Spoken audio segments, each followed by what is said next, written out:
been trying to look for a house for the last probably 18 months, perhaps longer, which at that time it was still slightly inflated, but it was still within reach. And then COVID came into the situation, turned from a situation of me saving for 2 months perhaps to me saving for 5 years just to get a deposit.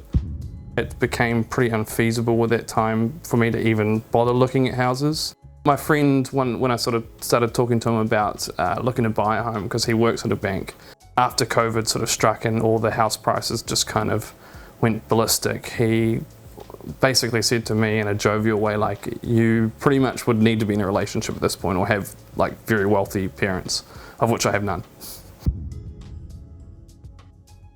It's certainly anxiety inducing, because the sorts of decisions I have to make from here on out are decisions that are maybe not forced upon me, but they're decisions that I would not have wanted to have made otherwise, meaning that I have to start looking for a relationship for financial reasons rather than looking for a relationship out of the kind of traditional ideas of romance and love and things like that. So you should have a right to want to buy a home if we're not in a relationship. That should be something that we have access to.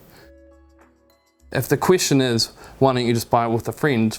I didn't have to do that 30 years ago. I think the people who have gone in with friends, and that complicates a friendship as well, because that financializes friendship. And again, that's second or tertiary situation to friends. Like, you don't think of your friends as how much money do they have. So that's, again, degradation. That's not progression. That's going backwards. That's adapting to a shitty situation, a bad situation. And so, like, I know that there'll be people who say, like, well, just adapt. It's like, no, we don't have to adapt. We don't have to put up with it.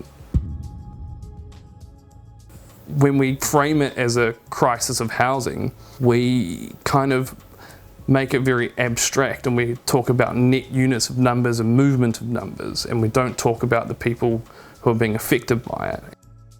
And it also benefits the people who profit off housing, who are the housing developers, the people who design houses, the construction companies, everyone involved in the process of the supply.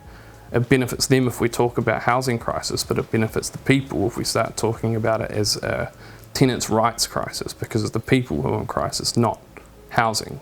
Housing meaning having a home is a human right, and having a home normally means ownership of their home. And when there are more and more people blocked out from that accessibility, I think as a society we're going backwards.